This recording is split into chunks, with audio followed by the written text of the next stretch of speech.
ಧರ್ಮಸ್ಥಳದ ವಿರುದ್ಧ ಷಡ್ಯಂತ್ರ ಮಾಡಿದಂತಹ ಆರೋಪದ ಮೇರೆ ಜೈಲು ಪಾಲಾಗಿದ್ದಂತಹ ಚಿನ್ನಯ್ಯನಿಗೆ ಕೊನೆಗೂ ಬಿಡುಗಡೆ ಭಾಗ್ಯ ಸಿಕ್ಕಿದೆ.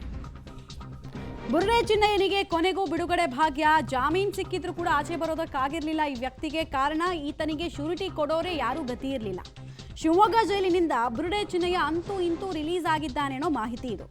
ಬೇಲ್ ಸಿಕ್ಕ ಬರೋಬ್ಬರಿ 24 ದಿನಗಳ ಬಳಿಕ ಚಿನ್ನಯ್ಯ ಹೊರ ಬಂದಿದ್ದಾನೆ.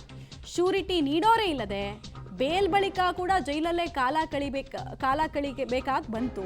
ಬಿಡುಗಡೆ ಹಿನ್ನೆಲೆಯಲ್ಲಿ ಚಿನ್ನಯ್ಯನನ್ನ ಕುಟುಂಬಸ್ಥರು ಬಂದು ಕರ್ಕೊಂಡು ಹೋದ್ರು ಅನ್ನೋ ಮಾಹಿತಿ ಕೂಡ ಸದ್ಯಕ್ಕೆ ಸಿಗ್ತಾ ಇರುವಂಥದ್ದು. ಚಿನ್ನಯ್ಯ ಧರ್ಮಸ್ಥಳದಲ್ಲಿ ನೂರಾರು ಹೆಣ್ಮಕ್ಳ ಶವವನ್ನು ನನ್ನ ಕೈಯಲ್ಲೇ ಹೂಚಿದ್ದಾರೆ, ನನಗೆ ಪರ್ಮಿಷನ್ ಕೊಟ್ಟರೆ ನನ್ನ ಜೊತೆಗೆ ಬಂದರೆ ನಾನು ತೋರಿಸ್ತೀನಿ ಅಂತ ಹೇಳಿ, ಸಾಕ್ಷಿ ನಾನು ಅಂತ ಹೇಳಿ ಕೊನೆಗೆ ಆರೋಪಿ ಕೂಡ ಆಗಿ ಜೈಲು ಪಾಲಾಗಿದ್ದ. ಈತನಿಗೆ ಬೇಲ್ ಸಿಕ್ಕಿದ್ದು ಕೂಡ ಅಷ್ಟೇ ಇಂಟ್ರೆಸ್ಟಿಂಗ್. ಡೀಟೇಲ್ಸ್ ಕೊಡ್ತಾರೆ ಪುನೀತ್. 24 ದಿನಗಳ ಬಳಿಕ ಆಚೆ ಬಂದಾಗ ಆತನನ್ನು ಕರ್ಕೊಂಡು ಹೋಗೋದಕ್ಕೆ ಹಿಂದೆ ಇದ್ದ ಗ್ಯಾಂಗ್ನ ಯಾವುದಾದ್ರೂ ಸದಸ್ಯರು ಬಂದ್ರ? ಹಿಂದೆ ಮುಂದೆ ಎಲ್ಲ ಸೆಕ್ಯೂರಿಟಿ ಕೊಡ್ತಿದ್ರಲ್ಲ, ಅವ್ರು ಯಾರಾದರೂ ಕಾಣಿಸ್ಕೊಂಡ್ರ ಅಥವಾ ಇಲ್ಲಿ ಕಂಪ್ಲೀಟ್ ಆಗಿ ಅವ್ರ ಫ್ಯಾಮಿಲಿಯವ್ರು ಮಾತ್ರ ಸೀಮಿತವಾಗಿತ್ತಾ?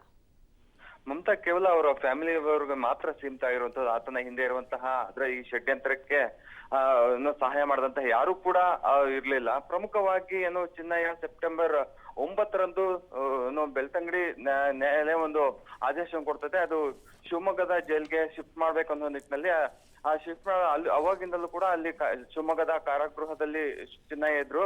ಪ್ರಮುಖವಾಗಿ ನವೆಂಬರ್ 29ರಂದು ಬೆಳ್ತಂಗಡಿ ನ್ಯಾಯಾಲಯ ಆತನಿಗೆ ಜಾಮೀನು ಮಂಜೂರು ಮಾಡುತ್ತೆ. 12 ಷರತ್ತುಗಳನ್ನು ಹಾಕಿ ಮತ್ತೆ 1 ಲಕ್ಷ ಬಾಂಡ್ ಮತ್ತೆ 2 ಶ್ಯೂರಿಟಿ ಮೇಲೆ ಆತನಿಗೆ ಜಾಮೀನು ಮಂಜೂರು ಮಾಡುತ್ತೆ. ಅವತ್ತಿಂದ ಇವತ್ತರೂ ಕೂಡ ಯಾರು ಕೂಡ ಗ್ಯಾಂಗ್ ನ ಸದಸ್ಯರಾಗಿರ್ಬೋದಂತೆ ಪ್ರಮುಖರು ಯಾರು ಕೂಡ ಬಂದಿರಲಿಲ್ಲ. ಕೇವಲ ಅವರ ಪತ್ನಿ ಮಾತ್ರ ಆ ಜಾಮೀನ್ಗೋಸ್ಕರ ಹೋರಾಡ್ತಾ ಇದ್ರು. ಇವತ್ತು 24 ದಿನಗಳ ನಂತರ ಆತನಿಗೆ ಜಾಮೀನು ಸಿಕ್ಕಿರುವಂತದ್ದು. 8:30 ಸುಮಾರಿಗೆ ಅಂದ್ರೆ ಬೆಳಿಗ್ಗೆ 7 ಗಂಟೆಗೆ ಚಿನ್ನಯ್ಯನ ಪತ್ನಿ ಮಲ್ಲಿಕಾ ಅವರು ಬರ್ತಾರೆ.